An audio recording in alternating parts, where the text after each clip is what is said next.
ನೆನ್ನೆ B J ಪಿಯವ್ರದ್ದು ಒಂದು tweet, ಈ ಹಿಮಾಚಲ ಪ್ರದೇಶದಲ್ಲಿ ನಿಮ್ಮದೇ ಸರ್ಕಾರ ಇದೆ, ಅಧಿಕಾರಕ್ಕೆ ಬಂದು 2 ವರ್ಷ ಆಯಿತು, ಗ್ಯಾರಂಟಿ ಯೋಜನೆಯ ಅದನ್ನು ಈಡೇರಿಸೋದರಲ್ಲಿ ತೇಲುಗಣ್ಣು ಮೇಲ್ಗಣ್ಣು ಬಿಡ್ತಾ ಇದ್ದಾರೆ.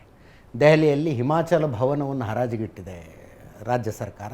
ನಿನ್ನೆ ಮುಖ್ಯಮಂತ್ರಿಗಳು ಮನವಿ ಮಾಡಿಕೊಂಡಿದ್ದಾರೆ, ಯಾರು ಅನುಕೂಲಸ್ಥರಿದ್ದೀರೋ ಅವರು ಸಬ್ಸಿಡೈಸ್ಡ್ ಕರೆಂಟನ್ನು ಬಿಟ್ಟುಬಿಡಿ ಅಂತ ಮನವಿ ಮಾಡ್ಕೊಂಡಿದ್ದಾರೆ. ನಾನು ಬಿಡ್ತಾ ಇದ್ದೀನಿ, ನೀವು ಬಿಟ್ಟುಬಿಡಿ ಅಂತ, ಸ್ವಾವಲಂಬಿ ಹಿಮಾಚಲಕ್ಕಾಗಿ. ಕರ್ನಾಟಕನೂ ಹಂಗೆ ಮಾಡಿಡ್ತೀರಿ ನೀವು ಅಂತ ಬಿ ಜೆ ಪಿಯವ್ರದ್ದು. ಬಿ ಜೆ ಪಿಯವ್ರಿಗೆ ಒಂದು ಮಾತನ್ನು ನಾನು ನೆನಪಿಸ್ಲಿಕ್ಕೆ ಬಯಸ್ತೀನಿ. ಕಾಂಗ್ರೆಸ್ನವ್ರು ಏನೇ ಮಾಡಿದ್ರು ಕೂಡ ನಿಮಗೆ ಕಾಮಾಲೆ ಕಣ್ಣಿಗೆ ಹಳದಿ ಬಣ್ಣ ಕಾಣೋ ಹಾಗೆ ನಿಮಗೆ ಕಾಣುತ್ತೆ.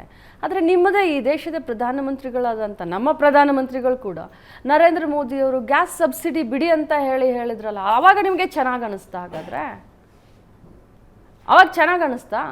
ಇದೇ ನರೇಂದ್ರ ಮೋದಿಜಿಯವರು ಹೇಳಿದ್ರಲ್ಲ ಗ್ಯಾಸ್ ಸಬ್ಸಿಡಿ ಬಿಡಿ ಅಂತ, ಆವಾಗ 7,000 ಕೋಟಿ ಸಬ್ಸಿಡಿ ಬಂತಲ್ಲ ವಾಪಸ್ಸು. ಆವಾಗ ನಿಮಗೆ ಚೆನ್ನಾಗಿ ಅನ್ನಿಸ್ತು. ಈಗ ಹಿಮಾಚಲದವರು ಅಂತಂದರೆ ನೀವು ಕರ್ನಾಟಕದವ್ರು ಟ್ವೀಟ್ ಮಾಡ್ತೀರಾ. ಗ್ಯಾಸ್ ಸಬ್ಸಿಡಿನ ಮೋದಿ ಪ್ರಣಾಳಿಕೆಯಲ್ಲಿ ಘೋಷಣೆ ಮಾಡಿ ಕೊಟ್ಟಿದ್ದಲ್ಲ, ಅದು ನಡ್ಕೊಂಡು ಬರ್ತಾ ಇತ್ತು, ನಡ್ಕೊಂಡು ಬರ್ತಾ ಇರಲಿಲ್ಲ. ಬಟ್ ಅವ್ರು ರಿಕ್ವೆಸ್ಟ್ ಮಾಡಿದ್ರಾ? ಹೌದು. ಮತ್ತೆ ಅದಕ್ಕೆ ಇದಕ್ಕೆ ಕಂಪ್ಯಾರಿಸನ್ ಇದೆಯಾ? ಖಂಡಿತವಾಗ್ಲೂ ಕಂಪ್ಯಾರಿಸನ್ ಇದೆ.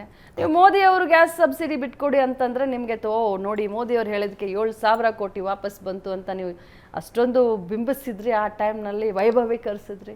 ಈಗ ಹಿಮಾಚಲ್ ಪ್ರದೇಶದಲ್ಲಿ ಏನೋ ಬಿಟ್ಕೊಡಿ ಅಂತ ಹೇಳೋದಕ್ಕೆ ನೀವು ಟ್ವೀಟ್ ಮಾಡ್ತೀರಾ? ವೆರಿ ಕಾಂಟ್ರಡಿಕ್ಟರಿ ಅಲ್ವಾ ನೀವು? ನಿಮ್ಗಾದರೆ ನಿಮ್ಮ ಕೂಸು ತುಂಬ ಚೆನ್ನಾಗಿದೆ, ಬೇರೆಯವ್ರ ಕೂಸು ನಿಮಗೆ ವಿಲನ್ನು. ಅಂದರೆ ಓಕೆ, ಗ್ಯಾಸ್ ಸಬ್ಸಿಡಿ ಬಿಡಿ ಅಂದಿದ್ದು ಮತ್ತು ಕರೆಂಟ್ನ ಸಬ್ಸಿಡಿ ಬಿಡಿ ಅಂದಿದ್ದು ಎರಡು ಒಂದೇ ಸ್ವರೂಪದ್ದು ಅಂತ. ಸೇಮ್. ಓಕೆ.